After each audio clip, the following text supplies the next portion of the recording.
Bismillahirrahmanirrahim. Alhamdulillahirabbil alamin.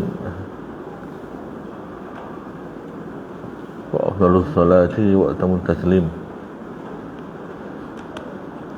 ala sayyidina Muhammadin wa ala alihi wa sahbihi ajma'in.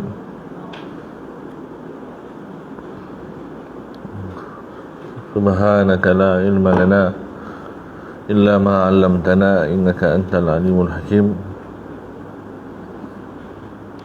Wala haula wala quwwata illa billahil aliyil azim. Allahumma salli wa sallim wa barik ala sayyidina Muhammadin tibil qulubi wa dawaiha wa afiyatil abdani wa shifaiha wa nuril absari wa diyaiha qutil arwahi wa ghizaiha wa ala alihi al-athhar wa ashabihi al-akhyar wa ala man ala darbihi sal ila yaumil mahsyar, amma ba'.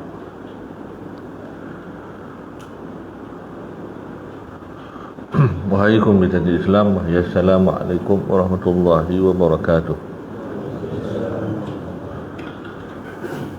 Alhamdulillah, pertama-tamanya syukur ke atas Allah Subhanahu wa ta'ala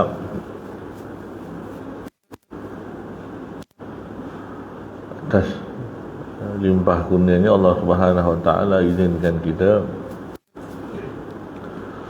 untuk berhimpun pada pagi ini dalam majlis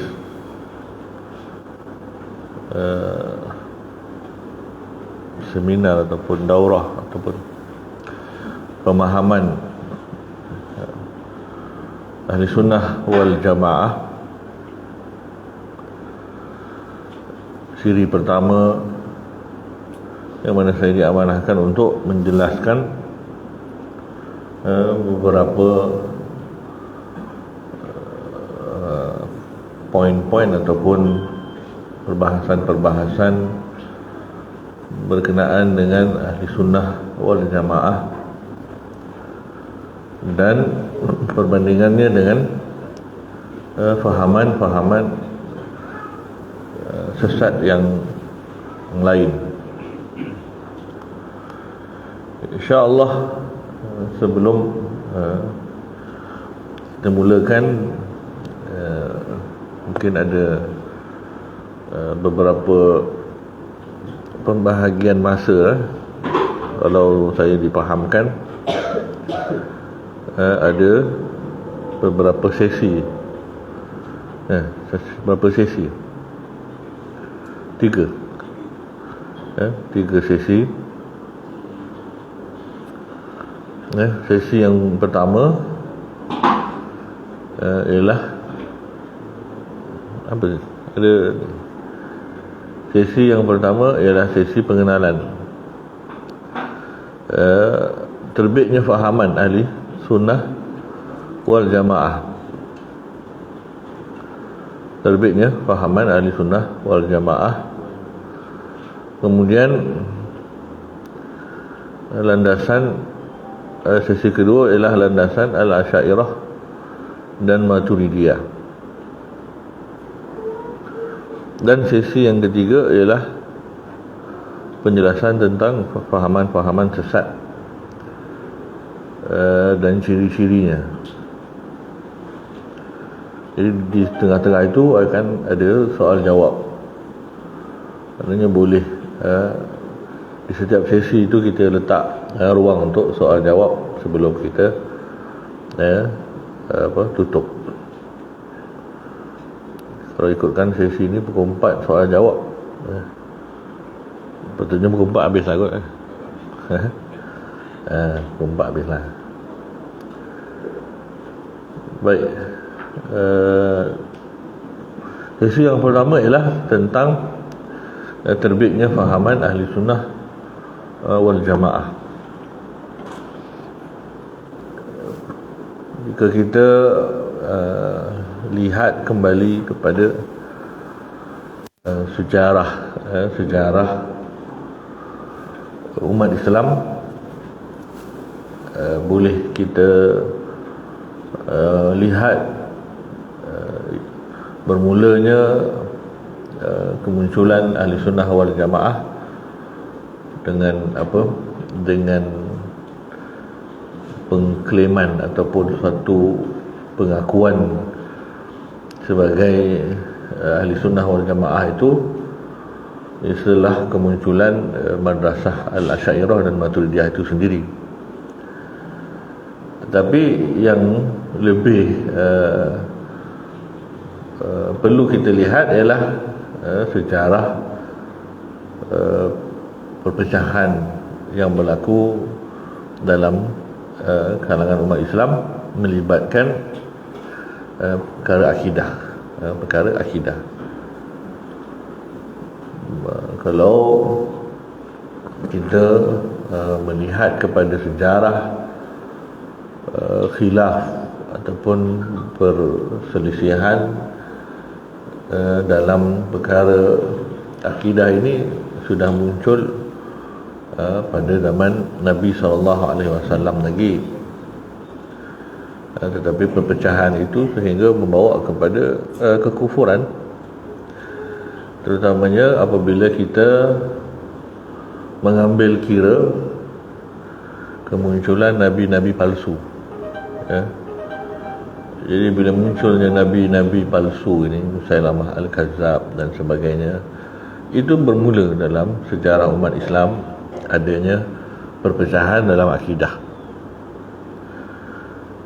Kemudian perpecahan itu akan sudah tentu melibatkan perkara usul dan perkara furuk, sehingga perkara usul itu boleh membawa kepada dikafirkan orang yang berselisih faham ataupun bersalah faham, ataupun perkara furuk yang berlaku dalam kalangan para sahabat, terutamanya setelah kewafatan Nabi SAW, maka berlaku perselisihan dalam bagaimana untuk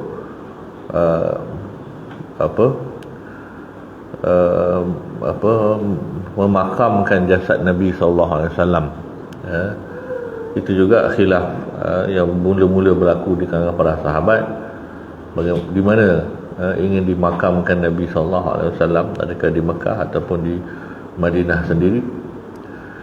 Kemudian berkembang dengan masalah orang-orang yang tidak mahu bayar zakat, sehingga diperangi oleh Sayyidina Abu Bakar, dan juga masalah-masalah yang lain seperti masalah penulisan Al-Quran, dan masalah-masalah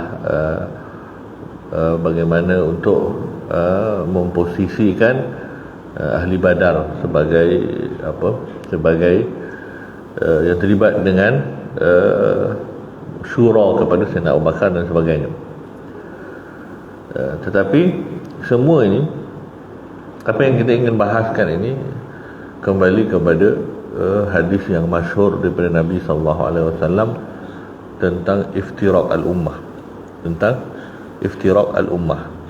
Jadi seolah-olah perkara ini sudah diisyaratkan oleh Nabi SAW. Nabi SAW sudah mengisyaratkan perkara ini dalam hadis yang masyhur tentang perpecahan umat. Banyak dia punya jalan riwayat yang dituliskan oleh ulama tentang iftiraq al-ummah, hadis yang masyhur, bahkan disyarahkan dengan cara yang berbeza. Ya, cuma yang disepakati ialah Nabi SAW menceritakan setelah zaman aku ini akan berlaku, umat aku akan terpecah kepada 70 lebih golongan. Dan maksud 70 itu pun diperselisihkan oleh ulama, dan siapakah firqah najiyah, golongan yang terselamat pun itu diperselisihkan oleh ulama, sehingga ada yang terlalu keras menyebabkan semua yang lain kafir, ada yang terlalu sederhana sehingga mengatakan semua masih Islam. Bahkan antara yang mengambil sikap sederhana dalam menangani masalah ini ialah Al-Imam Abu Hasan Al-Asy'ari sendiri, sebagaimana yang ditulis dalam kitab beliau Maqalat Islamiyin, dan menjadikan semua iftiraq itu ialah di kalangan orang-orang Islam, maka disebut Maqalat Islamiyin, percakapan ataupun perbahasan orang-orang Islam. Dia tidak mengeluarkan mereka daripada golongan Islam. Jadi dalam ilmu akidah ini ada 3 cabang ilmu lah. Ada 3 cabang ilmu. Pertama, ilmu akidah yang membahaskan tentang apa yang kita perlu percaya, dan ilmu akidah yang membahaskan bagaimana kita mengambil dalil daripada sumber-sumbernya, dan yang ketiga ialah ilmu perbandingan, perbandingan antara fahaman. Kalau kita lihat dalam ilmu kalam itu ada ketiga-tiga ini. Pertama ialah mu'taqadat itu sendiri, apa yang kita perlu percaya, dan yang kedua ialah dalil-dalil yang menyokong apa yang kita kena percaya, dan yang ketiga ialah perbandingan. Dan masalah perbandingan ini yang mula-mula mengeluarkannya sebagai perbahasan khusus ialah Imam Abu Hasan Al-Asy'ari sendiri, dalam kitab beliau Maqalat Islamiyin. Jadi Imam Abu Hasan Al-Asy'ari membawa keluar ilmu kalam ini, 1/3 daripada ilmu kalam ini, dan dibahaskan secara khusus dalam ilmu iftiraq al-ummah ini, lalu diikuti oleh ulama-ulama selepasnya, seperti kitab Al-Milal wa Nihal, Al-Farqu Bainal Firaq, At-Tabsirah fi Usuluddin dan sebagainya. Ini semua kitab-kitab yang membahaskan tentang perpecahan umat. Saya namakan ilmu ini adalah ilmu iftiraq al-ummah. Ada yang namakannya ilmu Al-Milal wa Nihal, ada yang namakannya ilmu Al-Farq Bainal Firaq. Sebetulnya dia ialah ilmu iftiraq al-ummah, sesuai dengan hadis Nabi SAW. Jadi untuk menyinggung perbahasan itu, saya ingin melihat kepada sejarah kemunculan Ahlussunnah wal Jamaah dahulu, sebelum kita pergi kepada masalah iftiraq itu. Sini ada internet, tak ada. Kena masuk internet ni kan. Sekejap, saya masuk ke internet saya. Baik,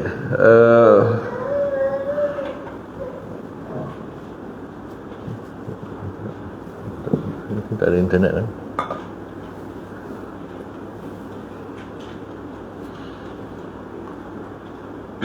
Tak apa, ini dah ada. Internet saya ni ada, kuat juga. Sekarang semua fail simpan dalam alam ghaib. Alam ghaib lah. Dia tak ada dah PDF, dia tak ada dah pendrive semua simpan dalam alam gaib. Kena ada internet bawa keluar. Baik. Kita buka hotspot. Ada. Kena ambil daripada OneDrive.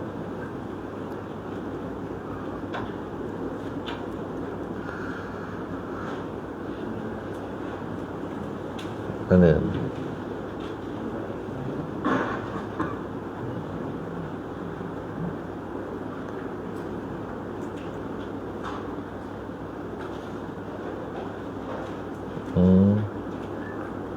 Ayuh. Ni.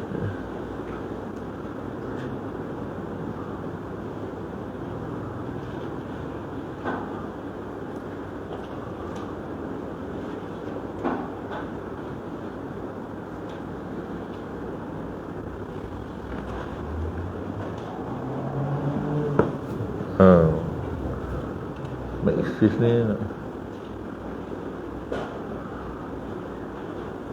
cepat.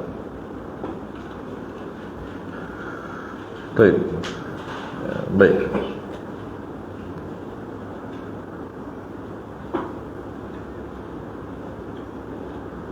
Buku Miras Nabawi ada sini? Ada? Tak ada? Tak ada bawa? Ada? Miras Nabawi saya pun dah. Dalam buku saya ada tulis satu buku berkenaan dengan Miras Nabawi. Siapa ada? Ada. Kita kembali kepada masalah yang paling utama, iaitu sebelum perpecahan akidah ataupun perpecahan apapun lah dalam bidang ilmu agama, kita perlu lihat perpecahan ini kembali kepada isyarat Nabi SAW sendiri tentang struktur ataupun cara agama itu diwariskan dan diwarisi. Jadi agama ini dalam hadis Nabi SAW yang masyhur disebutkan al-ulama warasatul anbiya. Para ulama ini ialah pewaris para nabi. Jadi kalimah hadis ini ialah sandaran kepada keseluruhan masalah yang kita akan bahaskan. Nabi SAW menyebut dalam sebuah hadis tentang seorang sahabat Nabi SAW. Hadisnya panjang. Didatangi oleh seorang yang ingin menuntut ilmu, namanya Kasir bin Qais. Datang kepada Abu Darda di masjid di Dimashq dan menceritakan ada seorang lelaki lain datang kepada Abu Darda dan mengatakan, inni jituka min Madinati Rasul sallallahu alaihi wasallam. Aku datang dari Madinah. Ya, Madinah ni memang tempat banyak hadis, tetapi dia ingin dapatkan hadis yang ada pada Abu Darda yang ketika itu di Dimashq. Jadi dia datang dari Madinah menuju ke Abu Darda di Dimashq. Li hadisin balaghani annaka tuhaddithuhu. Untuk satu hadis yang saya dengar kamu riwayatkan daripada Nabi sallallahu alaihi wasallam. Maji itu lihajah. Aku tak datang melainkan dengan hajat lain. Maka Sayyidina Anas bin Malik, Sayyidina Abu Darda meriwayatkan hadis yang panjang. Qala fa inni sami'tu Rasulullah sallallahu alaihi wasallam yaqul. Jadi Abu Darda yang duduk di Dimashq ini meriwayatkan sebuah hadis yang sangat besar, maknanya yang orang dari Madinah sanggup datang ke Dimashq untuk mendapatkannya, dan mengatakan, man salaka tariqan yatlubu fihi ilman ataupun yaltamisu fihi ilman salaka tariqan salaka Allahu bihi tariqan ilal jannah ataupun min turukil jannah. siapa yang sanggup untuk berjalan di sebuah perjalanan. Jadi Abu Darda ini memulakan hadis ini sesuai dengan kondisi orang itu. Orang itu sanggup datang dari Madinah ke Dimashq, maka dibagi sebuah hadis yang sesuai dengan kondisi orang itu sebagai motivasi kepada beliau. Siapa yang sanggup berjalan untuk menuntut ilmu, maka Allah SWT akan menjalankan baginya jalan-jalan ke syurga. Wa innal malaikata la tad'u ajnihataha ridan li talibil ilmi. Dan para malaikat juga akan melabuhkan, merendahkan sayap-sayap mereka sebagai tanda redha kepada para penuntut ilmu ataupun kepada orang yang menuntut ilmu. Jadi pertama, Allah mudahkan baginya jalan ke syurga. Yang kedua, malaikat akan menghormati dan meredai mereka. Dan yang ketiga, wa innal alima, apabila nanti dia belajar sampai jadi alim, sampai menguasai ilmu. Tadi proses orang belajar. Tapi apabila sampai satu tahap dia selesai belajar dan dia jadi alim, ya, ilmu itu mula dengan belajar dah dapat dah jalan-jalan ke syurga, kemudian dapat redha malaikat. Sampai selesai dia belajar, maknanya dia jadi orang alim dengan sebab belajar. Wa innal alima, apabila selesai belajar nanti, selesai belajar jadi orang alim, la yastaghfiru lahu man fis samawati wa man fil ard, akan sentiasa diistighfar oleh para penghuni langit dan bumi. Jadi orang alim ini, mana orang yang selesai mengaji, bila dia boleh alim, maka dia dapat kelebihan ketiga dengan ilmu tadi, iaitu diminta ampun kepada Allah untuk orang itu daripada ahli langit dan bumi, iaitu para malaikat dan ahli bumi, sehinggalah al-hitan fi jawfil ma', sehinggalah ikan-ikan di dalam air juga akan meminta ampun kepada orang tersebut. Wa inna fadlal alim, kerana sesungguhnya kelebihan orang alim alal abid, atas orang yang beribadah semata-mata tanpa ilmu, kafadlil qamar lailatul badri, sebagaimana sempurnanya bulan pada malam bulan penuh, ala sairil kawakib, berbanding bintang-bintang yang lain. Dari bulan itu, pada bulan purnama itu, orang alim berbanding orang-orang ahli ibadah yang tanpa ilmu macam bintang-bintang sahaja di langit. Kemudian disebut setelah alim itu individu punya kelebihan. Kemudian disebut wa innal ulama, institusi ulama itu. Wa innal ulama ni jamak kepada ilmu, alim, jamak kepada alim. Wa innal ulama, dan apabila alim ini bergabung, alim ini tidak bisa seorang. Alim ini apabila bergabung menjadi satu perhimpunan yang nanti dijelaskan dalam hadis As-Sawadul A'zam. Wa innal ulama, apabila para ulama ini bersepakat ataupun bergabung dalam satu usul, satu manhaj, warasatul anbiya, maka mereka menjadi para pewaris para nabi. Disebut dalam sirah jamak kerana para nabi berhimpun pada satu usul. Para nabi tidak khilaf pada masalah usul, dan para ulama yang mewarisi para nabi sepatutnya tidak khilaf pada usul. Wa innal ulama, maka para ulama ini yang alim ini apabila berhimpun dalam usul yang sama, maka sebenarnya mereka pewaris para nabi yang berhimpun pada usul yang sama. Mereka tidak berpecah dalam masalah usul. Maka pewarisan ulama ini bukan semata-mata ilmu, tetapi kesepakatan mereka sesama mereka dalam ilmu itu. Institusi majoriti ulama, institusi jumhur ataupun as-sawadul a'zam, institusi jamaah ulama ini ialah pewaris institusi para nabi.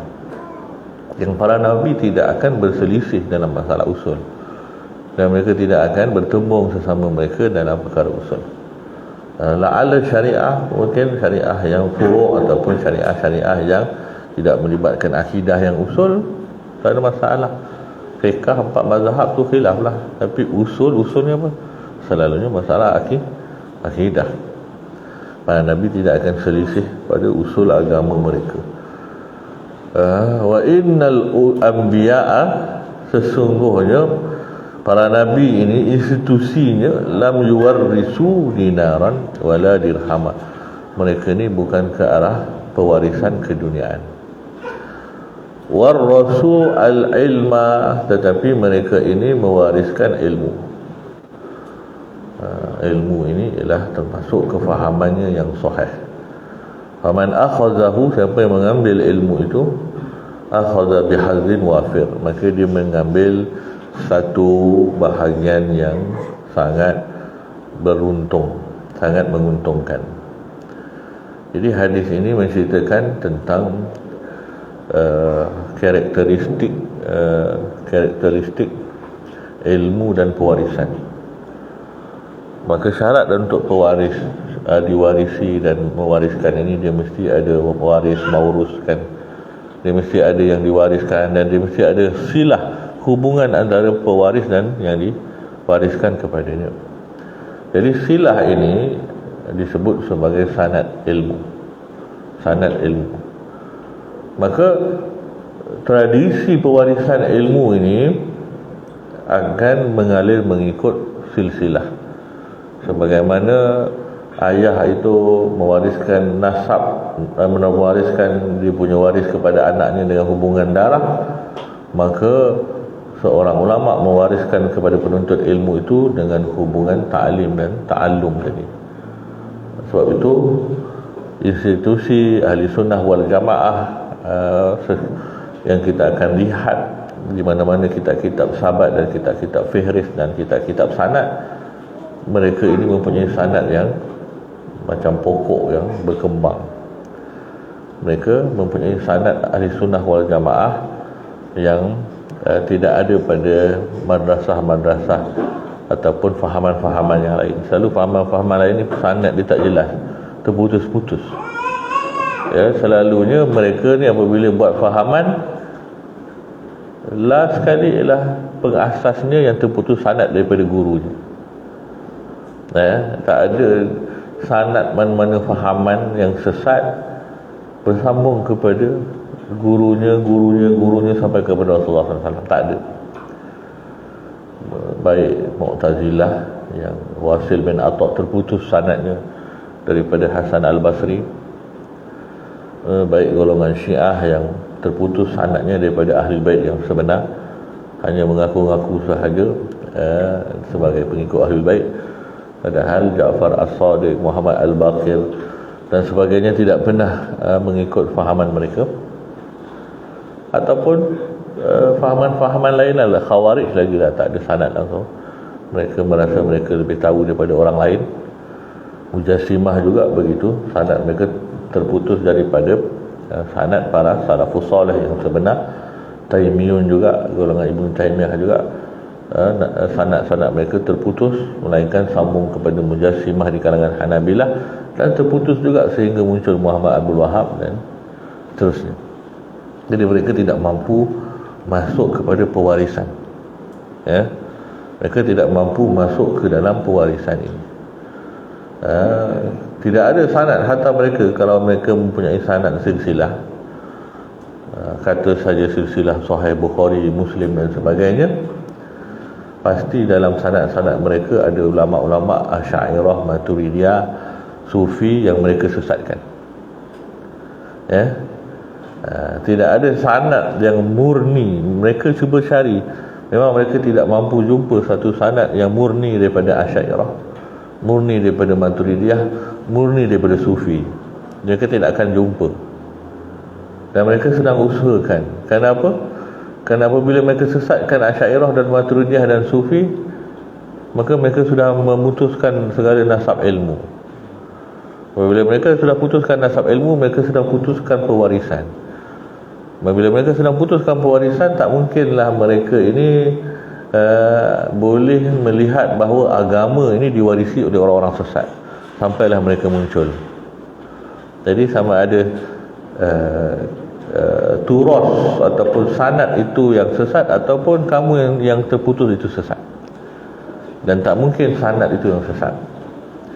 Jadi konsep pewarisan ilmu ini sudah menjamin kita untuk bersama dengan tradisi wirasah ini. Kalau kita tidak perlu, ini saya bagi mukadimah ini supaya tak payah pening-pening ni Mujassimah macam mana, Mu'tazilah macam mana. Asy'ariyah Maturidiyah ini ialah mata rantai ilmu sepanjang zaman. Kalau kita memilih selain Asy'ariyah dan Maturidiyah, tanpa perlu hujah, tanpa perlu apa-apa, kita dah melanggar hadis ini, dan melanggar hadis As-Sawadul A'zam, dan melanggar hadis Al-Jamaah. Kita dah melanggar kebanyakan hadis yang menceritakan tentang ilmu. Tak perlu kita sampai faham apakah dalil ataupun kenapa Syiah itu sesat, kenapa Mu'tazilah itu sesat. Memadai Nabi sudah mengisyaratkan cara ilmu ini ialah cara pewarisan, dan cara pewarisan dia akan ada silsilahnya yang muktabar dari kalangan zaman ke zaman, dari kalangan ulama ke ulama. Sekarang saya dalam proses untuk menghimpunkan sanad-sanad kitab-kitab Asy'ariyah dan Maturidiyah saja. Itu dah dulu sanadnya saya dah bagi dekat Rembau itu, dalam berapa muka, 15 muka sanad, sebahagian kecil kitab-kitab Asy'ariyah. Sekarang saya dah kembangkan dah menjadi dah 50. Mungkin tak selesai lagi sanad-sanad kitab-kitab Asy'ariyah dan Maturidiyah saja.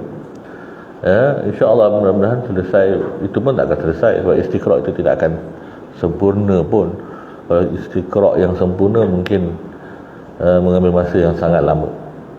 Tetapi ala kullin, kebanyakan sanad-sanad kitab Asy'ariyah dan Maturidiyah saya akan usahakan untuk sambung kepada mereka, nak menunjukkan bahawa kita ialah syajarah yang mubarakah, kita ialah pokok-pokok yang diberkati, yang asluha sabit wa far'uha fis sama', yang memang usulnya ke bumi mengakar dan cabangnya meranting ke langit. Maka daripada ini, ilmu itu akhirnya, ilmu agama akhirnya akan ada tiga kategori ataupun tiga bahagian. Ilmu agama yang diwarisi ini, yang sepanjang zaman berdasarkan pemerhatian kita, akan pecah kepada tiga kategori.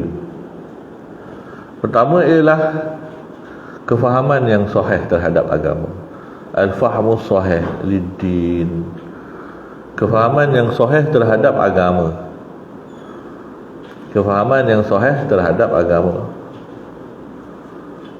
Dan yang kedua ialah kefahaman yang sahih terhadap agama tu melalui sumbernya lah. Dan yang kedua, sumber yang sahih terhadap kefahaman agama itu, kefahaman yang sahih, sumber agama yang sahih. Dan yang ketiga, cara memahami sumber yang sahih untuk mengeluarkan kefahaman yang sahih. Ini berkembang, tiga ini.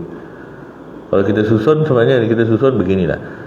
Pertama ialah kefahaman yang sahih, yang kedua sumber yang sahih, yang ketiga cara yang sahih untuk memahami sumber yang sahih untuk mengeluarkan kefahaman yang sahih.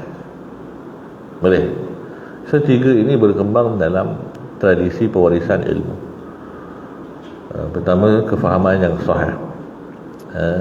Dan yang kedua, apalah sumber yang sahih itu, dipanggil tausik al-masadir, bagaimana mensahihkan sumber. Dan yang ketiga, cara faham yang sahih terhadap sumber yang sahih untuk mengeluarkan kefahaman yang sahih. Jadi kita sekarang masyakil ataupun pertembungan ini hasil daripada ini. Kadang-kadang sumbernya tidak sahih, kan? Terutamanya golongan Syiah, dia mempunyai sumber yang banyak tidak sahih, kan? Banyak sumber Syiah riwayat tidak sahih, dan ahli bid'ah kebanyakannya ada riwayat-riwayat hadis yang tidak sahih memperkuatkan mazhab mereka. Kemudian kefahaman yang tidak sahih juga menjadi sumber kepada perpecahan. Mungkin sumbernya sahih, Al-Quran, Sunnah yang sahih, tetapi kefahaman yang tidak sahih. Ini yang kita berhadapan dengan Mujassimah dan sebagainya. Mereka ni kadang-kadang refer kepada sumber yang sahih, hadisnya sahih, Al-Quran lagi, tapi kefahaman tidak sahih. Kemudian yang ketiga, cara yang sahih mereka tak ada. Cara yang sahih untuk memahami sumber yang sahih sehingga mengeluarkan kefahaman yang sahih. Mereka tak ada kaedah. Maka kaedah ini selalunya ada dalam usul, sama ada usul fiqh dalam akidah, dalam fiqh, ataupun usuluddin dalam ilmu akidah. Yang saya sebut salah satu daripada cabang ilmu kalam ialah pertama kefahaman tadi, yang kedua ialah cara faham, dan yang ketiga iftira' al-ummah tadi, bagaimana berpecahnya umat. Ini 3 komponen ilmu kalam yang besar. Jadi yang mewarnai perpecahan kita ini kembali kepada salah satu daripada ketiga-tiga yang sahih ini, dengan cara tidak sahih lah. Kefahaman tidak sahih, ataupun sumber tidak sahih, ataupun cara tidak sahih, ataupun keduanya, ataupun ketiga-tiganya. Maka yang menentukan kesahihan ini ialah di mana adanya kesepakatan ulama. Itu yang menentukan sahih ataupun tidak sahih. Kita tidak boleh bergelut dengan masalah tertentu tanpa melihat di mana majoriti ulama.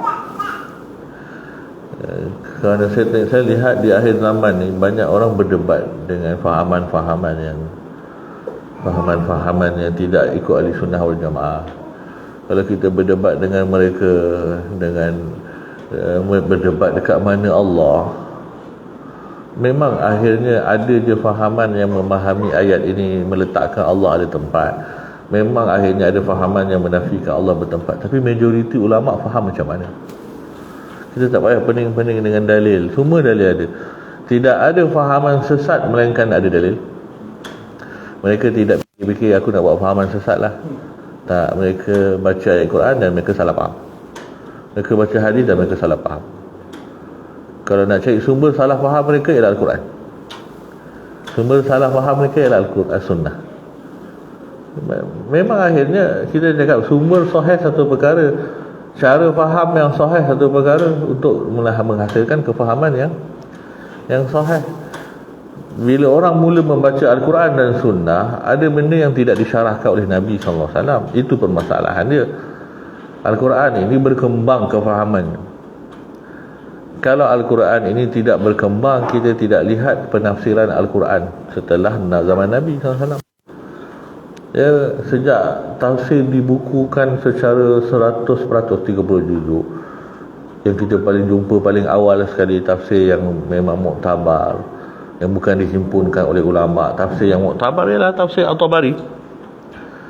Daripada tafsir At-Tabari, kurun keempat tak silap 300 lebih, tafsir At-Tabari sampai kepada Qurtubi, Ar-Razi, As-Suyuti, sampai kepada sekarang.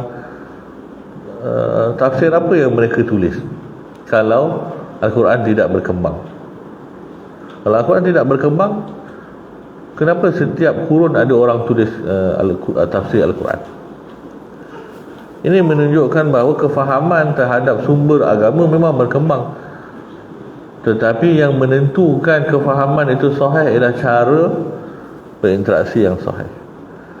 Sebab itu kita ada usul at-tafsir, ada ilmu memahami tafsir, ada ilmu untuk memahami hadis, ada ilmu untuk memahami fiqh, ada ilmu untuk memahami tasawuf, dan ada ilmu yang paling penting untuk memahami akidah. Kita tak boleh permasalahkan masalah sumber sahaja.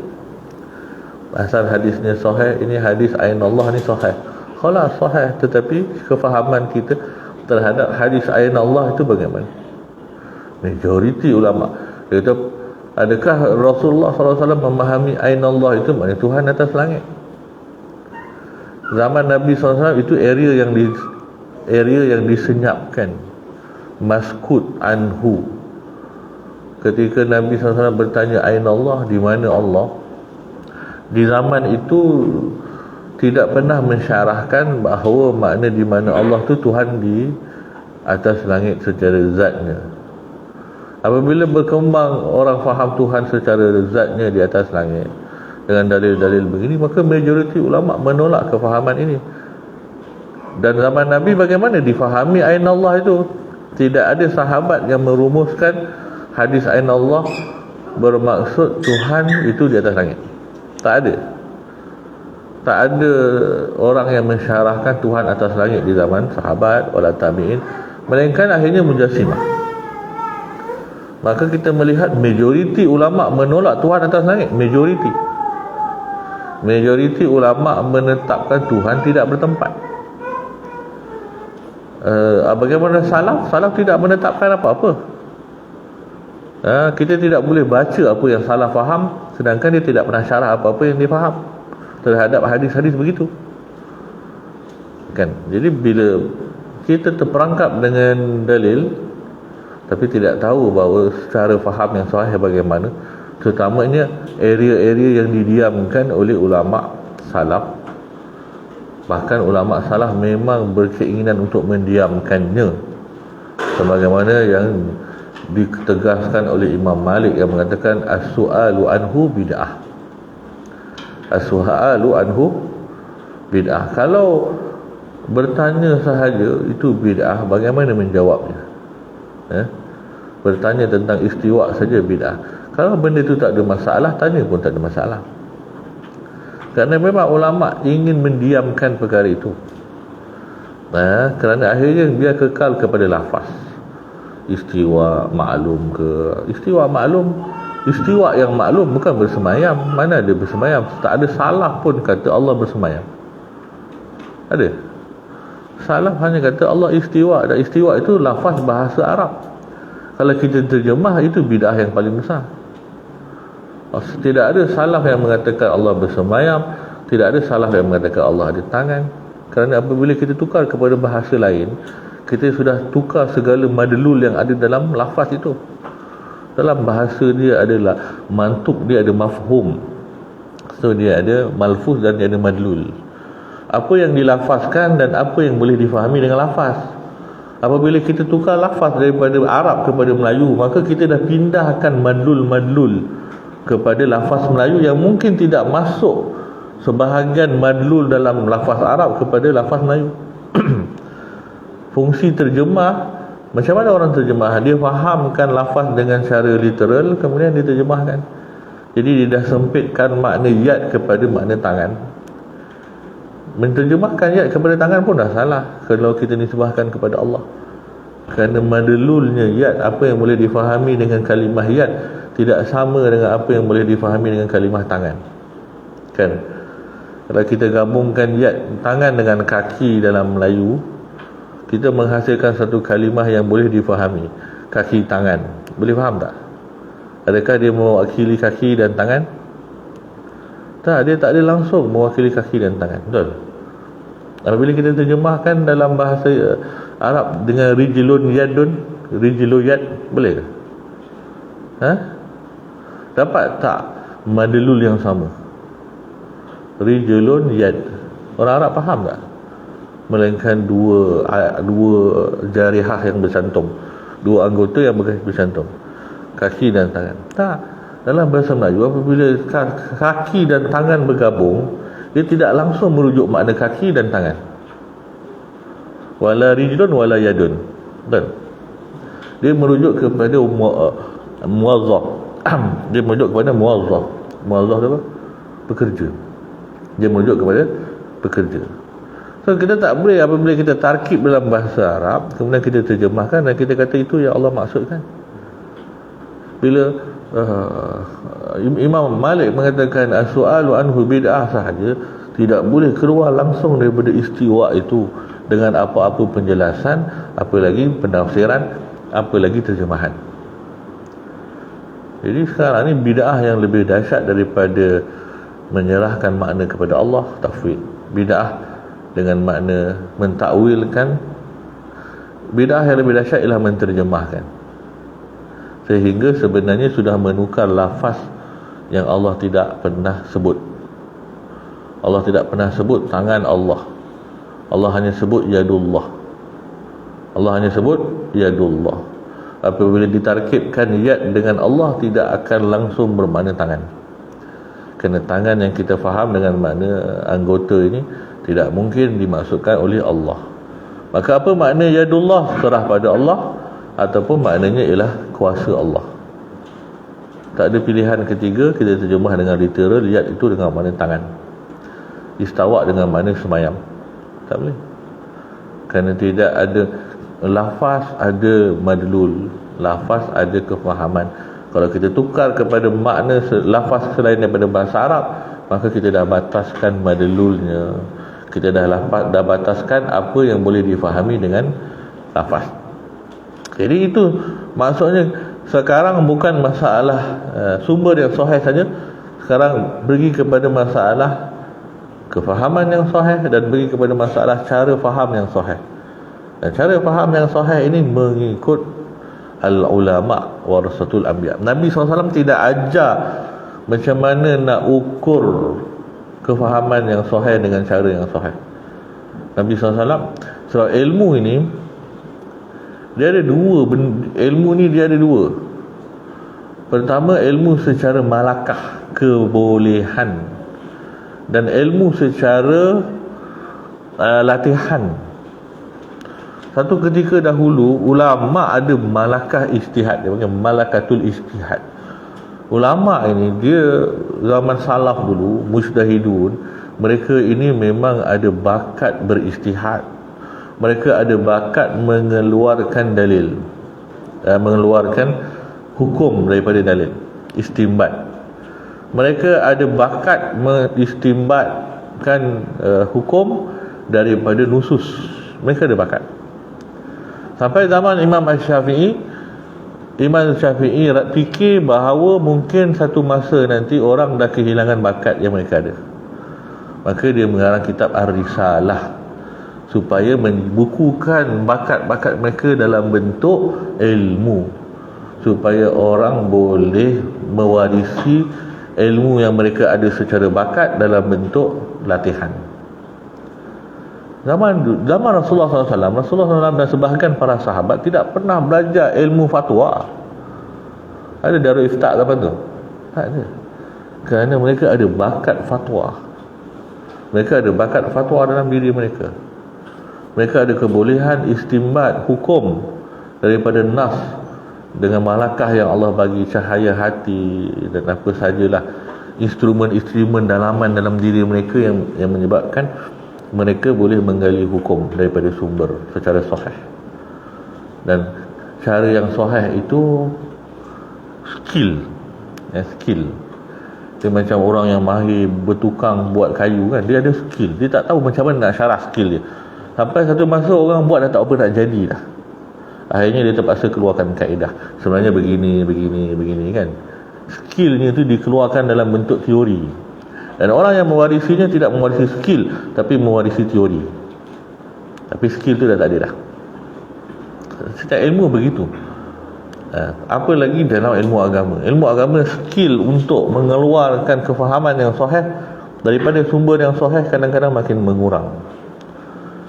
Maka bermula dalam bidang fiqh, skill untuk memahami sumber yang sahih ini masalah. Maka dibuat usul fiqh. Sekarang bukan saja usul fiqh, dengan masalah terlalu banyak, nusus terlalu terbatas, maka dikeluarkan setelah usul fiqh qawaid fiqhiyah, dikeluarkan lagi dawabit fiqhiyah, dikeluarkan lagi maqasid syariah, semua dikeluarkan. Itu sebenarnya ialah ilmu-ilmu yang ada malakah dalam diri orang tu. Kalau Imam Syafi'i ada zaman sekarang, dia tak perlukan semua tu pun. Allah bagi dia ilham, bagi dia cara fikir yang luar biasa. Dia boleh keluarkan hukum. Orang mana kata apa dia? Apa hukum vape contohnya? Istikhraj begitu je, dengan dalil mereka. Tapi sekarang masalah yang luar biasa. Inhaler. Macam mana inhaler ni membatalkan wuduk ke tak membatalkan? Kena tengok dari semua sisi. Kena kefatwaan yang luar biasa. Sesuai dengan berkembangnya zaman dan nas yang terhad. Jadi perlu ada cara faham yang sahih untuk keluarkan hukum. Ini dalam fiqh saja. Dalam akidah begitu juga. Satu ketika dahulu ulama salafus soleh termasuk para sahabat, mereka ada bakat faham secara akidah nas-nas ini. Maka mereka tidak pergi kepada cara faham yang sesat. Bila melihat yadullah, mereka tidak anggap itu anggota. Mereka bersihkan Allah daripada segala macam-macam tajsim dan tasbih. Sebab tu tidak ada salaf yang menghimpunkan ayat-ayat yad, ID yad, ataupun ayat-ayat mata, ain. Tak ada sahabat, tak ada tabi'in yang menghimpunkan ayat-ayat yang menceritakan Allah begini begitu. Kerana mereka kata, bagi mereka di setiap lafaz itu ada tempatnya masing-masing yang tidak ada kena-mengena langsung dengan kalimah. Ketika disebut yadullahi fawqa aydihim, dia tidak pernah maksud pasal yad itu. Dia maksud keseluruhan ayat itu. Yad Allah di atas tangan mereka itu kebersamaan. Kerana Allah cerita tentang kebersamaan. Dia tidak fokus kepada kalimah, tapi dia fokus kepada konteks. Begitu juga Allah sebut sebagai dalam ayat yang lain Allah Subhanahu Wa Taala sebut tentang bal yadahu mabsutatan. Bahkan kedua-dua ayat Allah itu terbuka luas. Mereka tidak faham bahawa Allah sedang bercakap tentang yad. Mereka melihat konteks ayat itu, Allah sedang menceritakan tentang luasnya kurniaan Allah.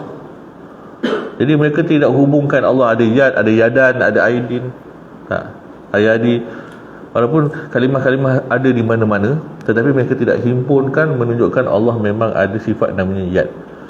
Sebab bagi mereka setiap kalimah yad, ain, wajah dan sebagainya tidak pernah maksudkan anggota-anggota. Mereka semua ada konteks. Ada konteks masing-masing. Tidak ada langsung ada kaitan dengan lafaz-lafaz itu. Tetapi akhirnya zaman setelah itu ada ulama mengisbatkan yad, isbatkan apa, dan menyusun setiap bab ada bab isbat yad Allah, bab isbat mata Allah dan sebagainya. Jadi seolah-olah Allah memaksudkan itu sifat-sifat dia dan disusun satu bab. Padahal Allah bahas secara terpisah-pisah. Dan Allah tidak pernah maksud pun anggota-anggota itu. Semua ada konteks. Kalau kita buat pasal kiasan, kenapa kita susun macam seorang raja yang tangannya kudung tak ada tangan. Dia kata kekuasaan, dia kata kerajaan dalam tangan saya. Kerajaan dalam tangan saya. Tiba-tiba datang kepada orang yang jauh, dia tak faham bahawa itu kiasan, dia kata raja ada tangan. Tiba-tiba jumpa kat raja, dia tak tangan. Kecil hati tak raja tu? So dia kata raja ada tangan. Raja tu tak pernah maksud pun pasal tangan. Raja tu hanya kata dalam kekuasaan dia, tapi dia menggunakan kiasan. Kerajaan ini semua dalam tangan saya, tanpa ada tangan pun. Jadi setiap kalimah-kalimah yang ada yad, yang ada apa semua ada konteksnya masing-masing. Dan ulama salaf biarkan dia di konteks-konteks itu. Tapi datang situ, rupanya ada tangan, rupanya ada. So mereka menghimpunkan semua bab tentang anggota-anggota. Sampai akhirnya mengatakan, kau cakap apa saja anggota kecuali dua. Ada, saya tak ingat satu lagi. Yang kedua ialah kemaluan.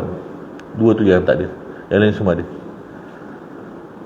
Ini berdasarkan gabungan-gabungan ayat. Mana boleh ayat. Sebab itu kita kata macam mana salah faham. Bukan macam mana salah faham, benda tu salah tak fahamkan pun. Macam mana kita nak faham apa yang salah faham? Dia tidak fahamkan pun. Yang dia faham ialah apa yang dia tak sebut. Macam mana kita nak tahu apa dia faham?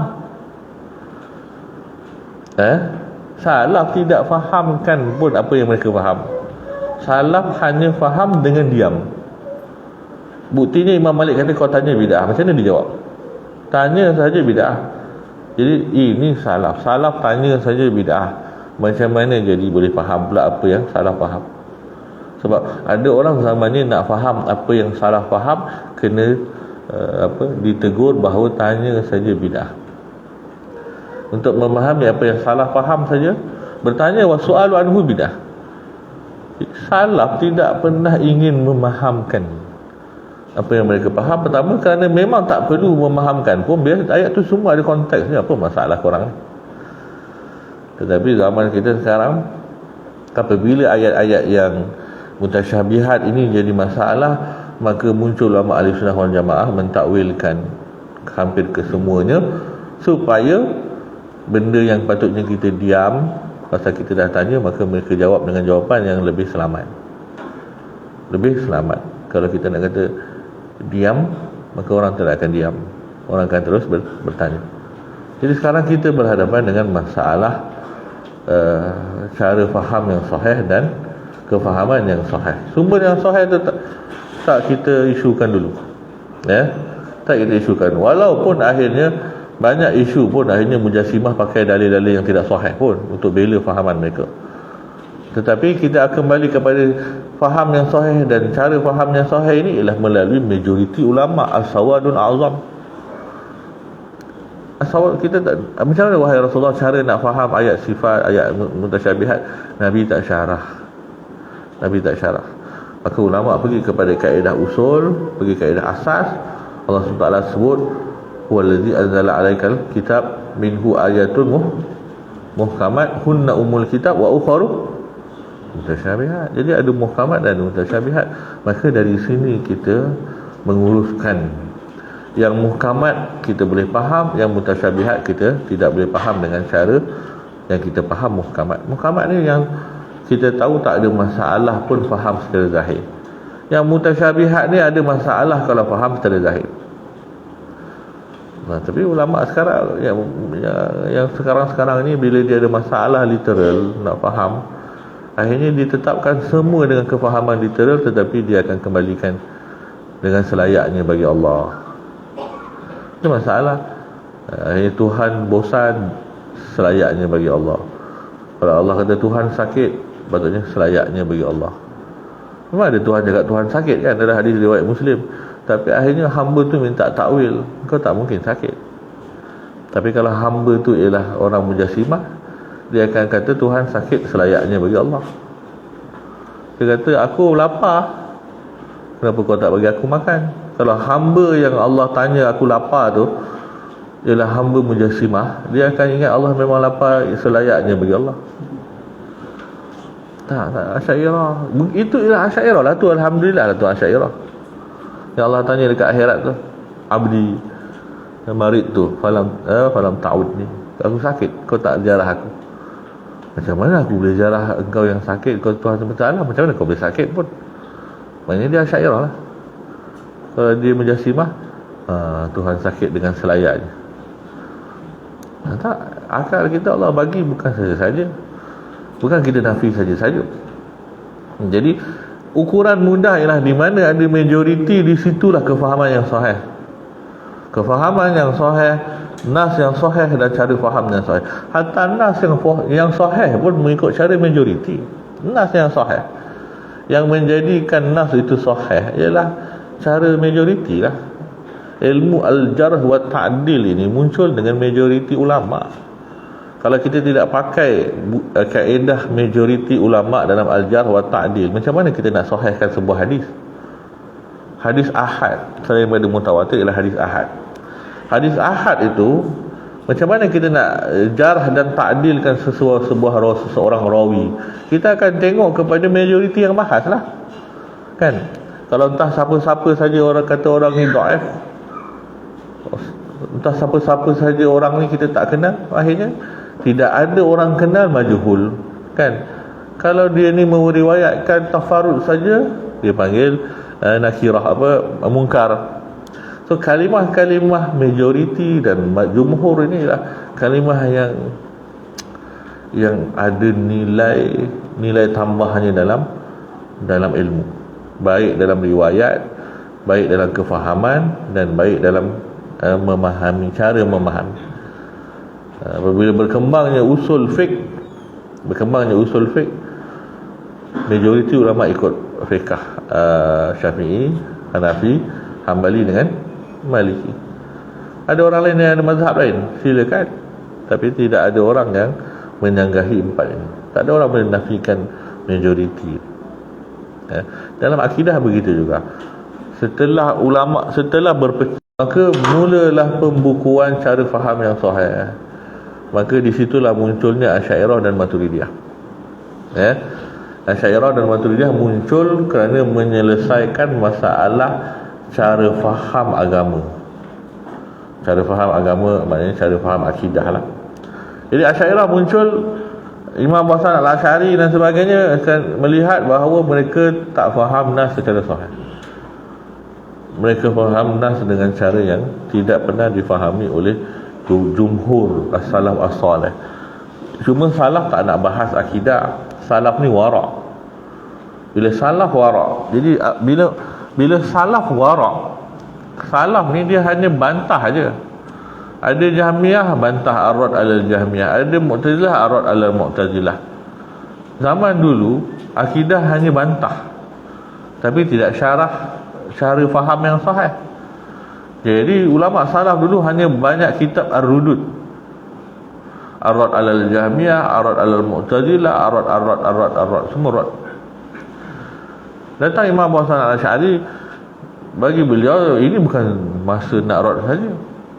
Kita kena ada, okey, apa cara faham yang sahih? Maka ketika itu bermula satu era baru, era Abu Hasan Al-Asy'ari, era Abu Mansur Al-Maturidi, cuba memahamkan kefahaman yang sahih dan cara memahami yang sahih. Dua benda. Bukan ulama dulu menceritakan yang sahih dengan menghentam yang salah. Bila dia menghentam yang salah, maka dia cerita yang sahih. Dia menghentam yang salah, dia cerita yang sahih. Tapi macam mana nak faham cara yang sahih, itu dia tidak diajar. Semua orang bergantung kepada kebolehan masing-masing. Kita ada skill lah. Skill memahami akidah yang sahih itu hanya dalam diri ulama. Jadi bila skill hanya dalam diri, macam mana orang lepas kau meninggal, orang salah faham balik. Jadi kena keluarkan skill itu ke dalam bentuk teori. Sama yang macam dibuat oleh Imam Syafi'i dalam fiqh. Dalam fiqh, skill itu Imam Syafi'i keluarkan dalam bentuk teori, supaya orang yang tak ada skill pun tak salah faham. Orang yang tak ada skill pun boleh ijtihad kalau dia belajar. Akhirnya dalam akidah pun begitu juga. Kalau nak harapkan skill saja, ada kebolehan, Imam Ahmad ada kebolehan faham ayat yang secara sahih dan sebagainya. Bila kita hanya bergantung kepada skill saja, bukan semua orang ada skill. Akhirnya Imam Abu Hasan Al-Asy'ari mengeluarkan skill itu, Imam Abu Mansur Al-Maturidi mengeluarkan skill itu. Semua mengeluarkan skill-skill dalam kitab mereka, dan akhirnya mula-mula sekali yang menjadi kelegaan besar dalam akidah Islam ialah apabila Imam Abu Hasan Al-Asy'ari menulis risalah Istihsan Al-Haud fi Ilmi Al-Kalam. Bagaimana Imam Al-Asy'ari memandang baik ilmu kalam. Kerana ketika itu semua ulama salaf menjauhi ilmu kalam. Bila semua ulama salaf menjauhi ilmu kalam, maka kita tidak ada penyelesaian dalam membangunkan usul akidah. Apa makna ilmu kalam? Ilmu kalam ni membahaskan akidah menggunakan akal. Jadi apabila kita menjauhi perbahasan akidah dengan akal, kita dah bagi ruang kepada Mu'tazilah untuk berleluasa dalam bidang akidah ini. Kerana bila berdebat saja, kalau pakai Al-Quran ni tak jadi, sebab Mu'tazilah pun ada Al-Quran. Qadi Abdul Jabbar tafsir 30 juzuk. Qadi Abdul Jabbar tafsir 30 juzuk. Jadi ketika kalau bahas di depan khalifah yang terpengaruh dengan Mu'tazilah, lalu penjara orang-orang ahli sunnah wal jamaah, kerana ahli sunnah wal jamaah tidak mendebat kepada Mu'tazilah, dan yang memuaskan jawapan kepada khalifah ketika itu ialah Mu'tazilah. Kerana mereka sudah bersedia dengan keakalan mereka untuk memuaskan orang, hujah mereka dan cara faham mereka betul. Memang kamu rasa cara faham kamu betul, tapi kamu tak boleh buktikan pun kefahaman kamu betul, kan? Kamu tak boleh buktikan pun kefahaman kamu betul. Akhirnya banyak ahli sunnah wal jamaah ditangkap dan ada yang dibunuh dalam masalah khalqul Quran. Quran makhluk. Mereka faham Quran ni bukan makhluk, tetapi macam mana nak menjelaskan secara dalilnya dan kenapa Quran bukan makhluk? Bahkan itu pun ketika mereka mengatakan Quran bukan makhluk pun, mereka masih lagi tersalah. Sehinggalah datang ulama-ulama yang betul-betul faham, seperti Al-Khalanisi, seperti Ibnu Kullab dan sebagainya, guru-guru kepada Abu Hasan Al-Asy'ari dan guru-guru kepada Imam Al-Bukhari. Mereka yang mensyarahkan bahawa sebenarnya talafuz bil Quran tu makhluk, tetapi makna Al-Quran tu qadim. Salaf tak faham benda ni awal-awal dulu. Salaf kata tak, dia bukan makhluk je. Kalau dia bukan makhluk yang kita bakar ni, tiba-tiba Al-Quran yang kita bakar ni terbakar. Adakah kalam Allah ni terbakar? Adakah sifat Allah ini yang kita bakar ini, kan? Lafaz Al-Quran ni kan ditulis. Kalau yang ditulis kita campak dalam api terbakar, kan? Adakah sifat Allah tu terbakar? Akhirnya orang yang memahami dengan akal dan memahami dengan kaedah faham, okey, dan membezakan sebenarnya melafazkan itu makhluk, yang tertulis dalam mushaf tu makhluk, yang qadim ialah dalam ilmu Allah. Dan perincian itu pun tidak diterima oleh sebahagian orang, sehingga Imam Al-Bukhari yang memegang kepada pendapat ini dibuang daerah. Imam Bukhari yang faham bahawa Al-Quran ini makhluk dari satu sisi, qadim dari satu sisi, pun akhirnya dibuang daerah. Kerana salah pun gagal faham juga dalam masalah sebahagiannya, terutama ahli hadis. Dia kata ini pun ada bibit-bibit Mu'tazilah.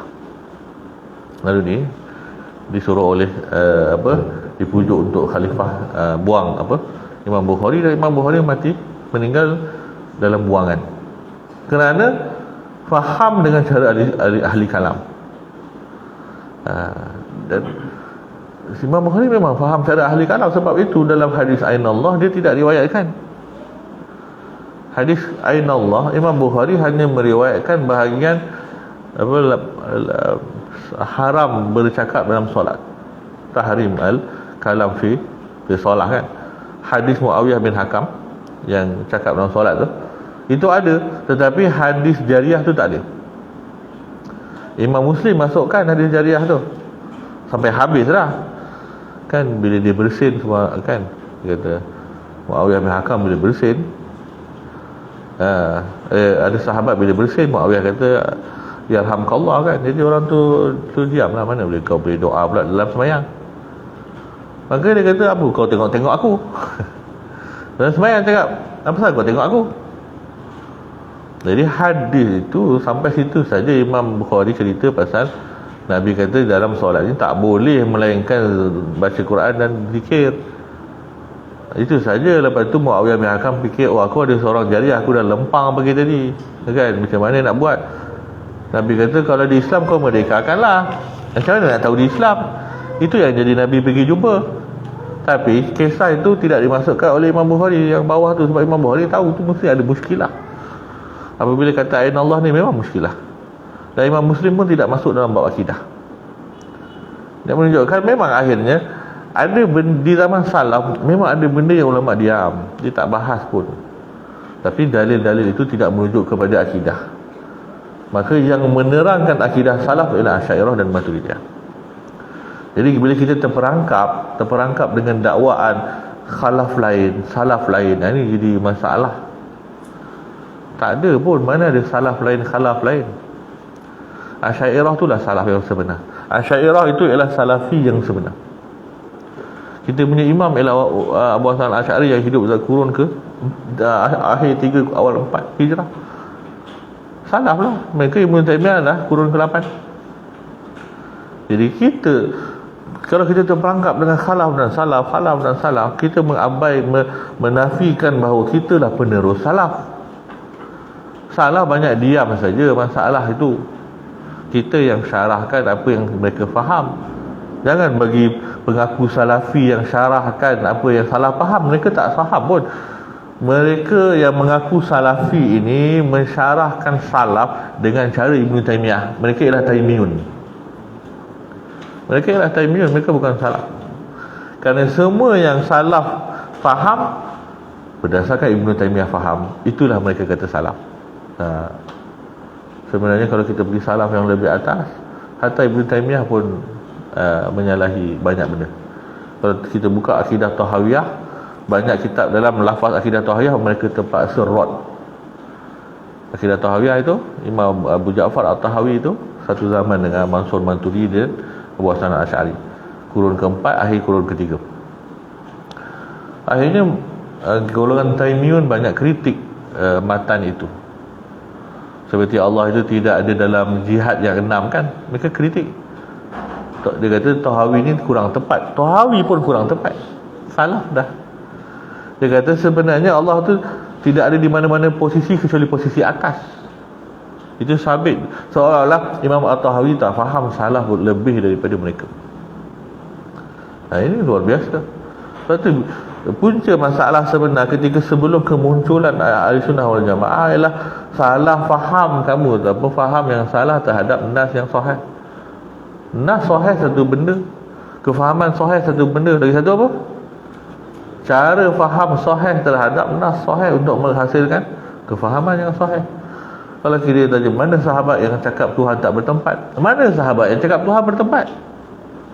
Jadi cara faham bahawa Tuhan tidak bertempat itulah sahih. Maksudnya ketika kita faham daripada dalil bahawa Tuhan tidak bertempat, itulah cara yang sahih. Tuhan tak bertempat itu ialah ukuran untuk faham nas.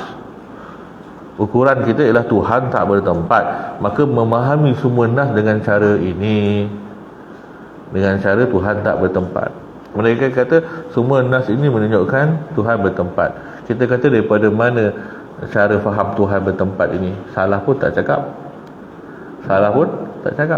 Akhirnya majoriti cakap tak bertempat. Tapi dia kata ini salah, sebut Allah. Kita kata bukan masalah Allah tu, masalah Allah bizatihi itu, tinggi dengan zatnya. Al-Quran tak cakap, hadis tak cakap, salah tak cakap. Jadi Asy'ariyah dah menghimpunkan cara faham yang sahih terhadap nas. Dia tidak ada masa, tidak ada tempat, tidak ada diliputi oleh segala kebaharuan. Tuhan turun sepertiga malam dengan turun fizikal dan sebagainya. Nas faham begitu. Sebab itu saya dah bahas dengan satu orang pembesar jugalah yang mengaku salafi ni di Malaysia. Saya pergi ziarah madrasah dia. Saya jumpa ziarah madrasah dia. Dia kata saya percaya Tuhan atas langit. Dia kata saya ziarah dengan Maulana Ihsan, pergi ziarah. Dia kata saya percaya Tuhan atas langit. Sebab banyak ayat-ayat begitu.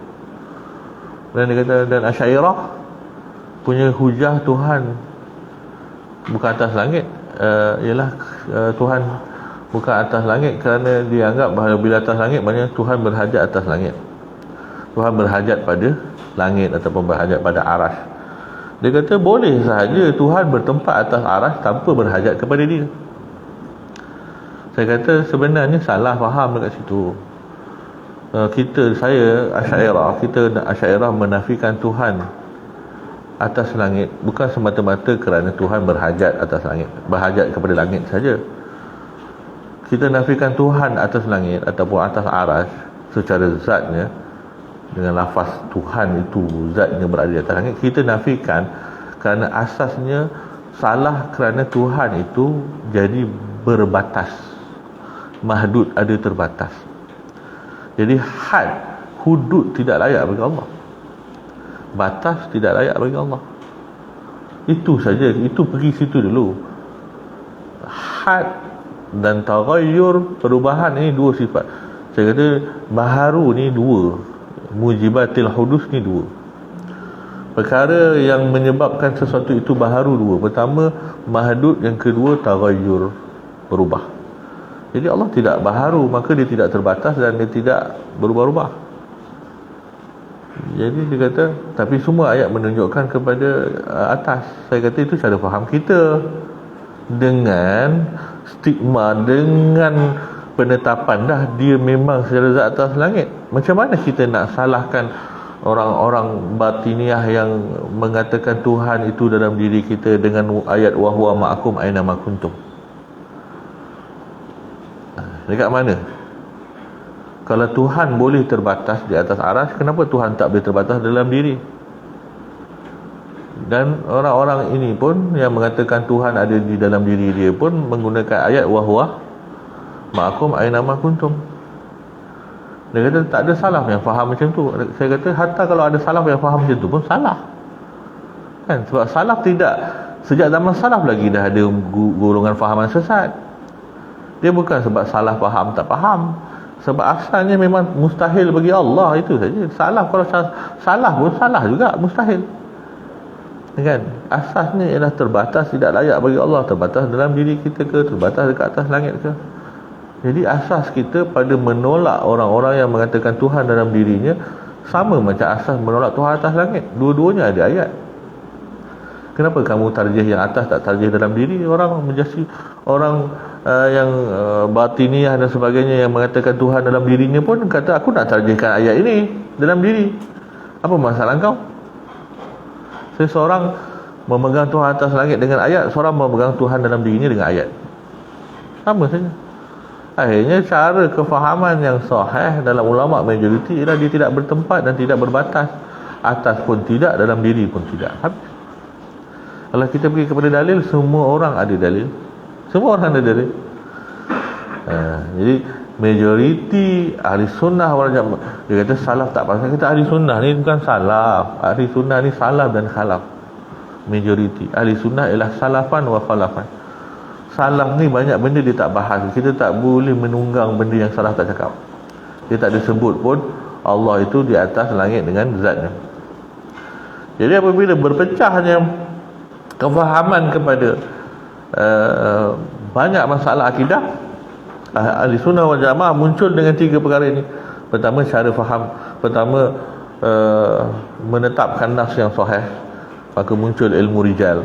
Ilmu rijal, ilmu jarh wa ta'dil. Ini kerja ulama ahli sunnah wal jamaah. Dan mereka juga menggunakan akal. Kalau kita tidak gunakan akal dalam ilmu, kita tidak akan selesaikan banyak benda. Ya.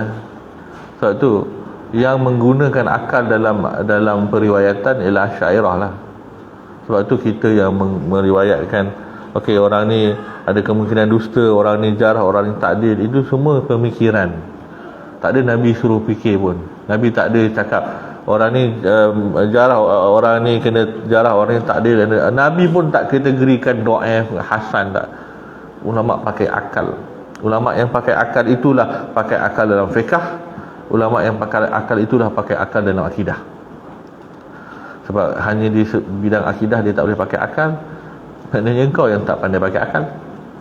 Kenapa tak boleh pakai akal? Nanti kita bahaskan. Cuma apabila ulama salaf mula menerima perbahasan akidah dengan akal yang dinamakan ilmu kalam, maka selesai masalah besar, iaitu cara faham yang sahih terhadap nas yang sahih untuk mengeluarkan kefahaman yang sahih dalam akidah. Apabila boleh menggunakan akal dengan baik. Jadi Imam Abu Hasan Al-Asy'ari sudah mencetus satu anjakan paradigma lah, kalau boleh kita katakan, dalam bidang akidah, iaitu boleh guna akal. Dan Al-Quran menggalakkan pun guna akal. Al-Quran menggalakkan pun guna akal, dan tidak bertentangan pun akal dengan wahyu. Maka sejak munculnya Abu Hasan Al-Asy'ari dalam memandang baik ilmu kalam, maka semua ulama-ulama hadis yang ahli sunnah wal jamaah akhirnya ikut madrasah ini, termasuk Imam Ahmad, termasuk Imam Al-Baihaqi. Imam Al-Baihaqi ini seorang ulama hadis besar yang mengarang Asma' wa Sifat. Akhirnya mengiktiraf Asy'ariyah dan mengatakan ilmu kalam yang ditolak oleh golongan salaf hanyalah ilmu kalam yang merujuk kepada Mu'tazilah. Disyarah dalam Manaqib Imam Syafi'i, ketika menulis tentang ilmu kalam yang ditolak oleh Imam Asy-Syafi'i bukan ilmu kalam yang digunakan oleh Imam Abu Hasan Al-Asy'ari. Jadi Imam Abu Hasan Al-Asy'ari sudah mencetuskan satu paradigma baru, iaitu kita boleh menggunakan akal dalam akidah, bahkan dengan hujah-hujah yang saya akan bahaskan nanti, sehingga membentuk Asy'ariyah dan Maturidiyah. Itu dia punya jawapan bagi terbitnya fahaman ahli sunnah wal jamaah. Sebenarnya ialah satu rumusan, satu kelompok mewakili kefahaman yang sahih tadi, dalam akidah, dan cara faham yang sahih terhadap nas yang sahih untuk mengeluarkan kefahaman yang sahih. Itulah ahli sunnah wal jamaah. Ahli sunnah wal jamaah ialah aqwalun wa usul. Aqwalun wa usul. Macam fiqh juga, fiqh mazhab fiqh ni aqwalun wa usul. Aqwal, kefahaman sahih mereka apa? Itu perkataan mufti mereka. Imam Syafi'i punya perkataan apa, Imam Nawawi punya perkataan apa, ini aqwal. Wa usul, dan macam mana mereka boleh keluarkan kefahaman ini. Usul. Dalam fiqh pun ada, dalam fiqh kalau orang tak faham benda ni, dia macam himar lah. Himar yang hanya faham, hanya ingat kenapa apa yang dicakap, tapi tidak tahu kenapa ulama ni cakap. Sampai ada orang panggil himar minhaj, kerana hafal minhaj tapi dia tak faham kenapa ulama itu mengeluarkan dalil. Di mana boleh jadi fatwa? Mana boleh jadi fatwa hanya dengan menghafal majmu' pun. Menghafal, memahami minhaj at-talibin, i'anah minhaj ataupun i'anah, menghafal, hatta menghafal majmu' pun tidak menjadikan orang mufti. Kerana mufti kena faham kenapa orang cakap. Kalau dia hafal kitab Al-Um pun, sebab tu orang tak boleh pakai Al-Um untuk menghentam ulama-ulama Asy-Syafi'iyah. Kerana walaupun perkataan Imam Syafi'i dalam satu masalah tidak sama dengan kita dalam ulama-ulama Syafi'iyah yang kemudian, tapi kita kena tahu kenapa dia cakap itu.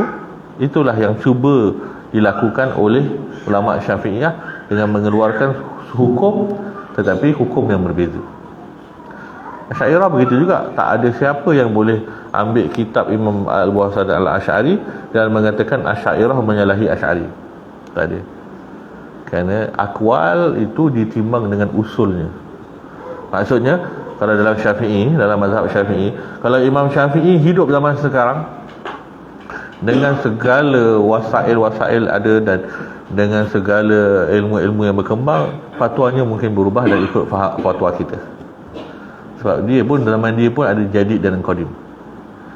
So, keakalan Syafi'i itu tidak hilang merentasi zaman walaupun kaulnya berbeza. Jadi keakalan Asy'ari pun tidak akan hilang walaupun apa yang kita cakap berbeza dengan apa yang dia cakap. Sebab kita kata kalau Imam Abu Hasan Al-Asy'ari hidup zaman sekarang dengan segala ilmu yang sudah berkembang dan cara fikir yang sudah berkembang, dia kemungkinan besar akan cakap apa yang kita cakap. Itu yang menjadikan mazhab itu mazhab. Mazhab ini bukan orang. Mazhab Asy-Syafi'i bukan orangnya, tetapi ialah cara dia keluarkan hukumnya. Asy'ariyah begitu juga. Asy'ariyah bukan Abu Hasan Al-Asy'ari. Asy'ariyah ialah mazhab Asy'ari ialah kita faham kalau Abu Hasan Al-Asy'ari zaman sekarang dan faham dengan macam cara kita, dia akan cakap benda yang sama walaupun dia cakap benda yang lain. Kerana dia sudah tinggalkan usul. Dia sudah tinggalkan usul Asy'ariyahnya, maka kita ambil usulnya dan kita syarah. Walaupun Imam Abu Hasan Al-Asy'ari kata wujud ainul mawjud pun, kita ramai majoriti kata bukan. Contohnya dalam masalah wujud ainul mawjud, kita kata wujud itu ialah hal. Majoriti kata hal, ada yang kata itibari. Tetapi kita kata kalau Imam Abu Hasan Al-Asy'ari faham dengan cara yang betul dan dengan cara yang kita faham, kemungkinan dia akan cakap benda yang sama. Ya, jadi madrasah ini berkembang daripada dua. Pertama aqwal dan yang kedua usul. Himpunan perkataan-perkataan dan himpunan kaedah-kaedah memahami. Itulah yang menjadikan ahli sunnah wal jamaah ahli sunnah wal jamaah. Jadi kita belajar cara faham Imam Al-Asy'ari, maka Al-Asy'ari lah kita, walaupun di zaman 1400 lebih. InsyaAllah nanti kita sambung pada apa usul Asy'ariyah dan Maturidiyah. Dia berbeza lah, usul Asy'ariyah dan Maturidiyah ni ada beza, ada yang sama. Nanti kita masuk kepada usul tadi tu. Jadi kita dah selesai untuk merumuskan bahawa Ahli Sunnah wal Jamaah ialah aqwalun wa usul. Aqwalun wa usul. Nanti kita pergi kepada usul dia tu. Apakah usul-usul Al-Asy'ariyah dan Maturidiyah? Wallahu a'lam.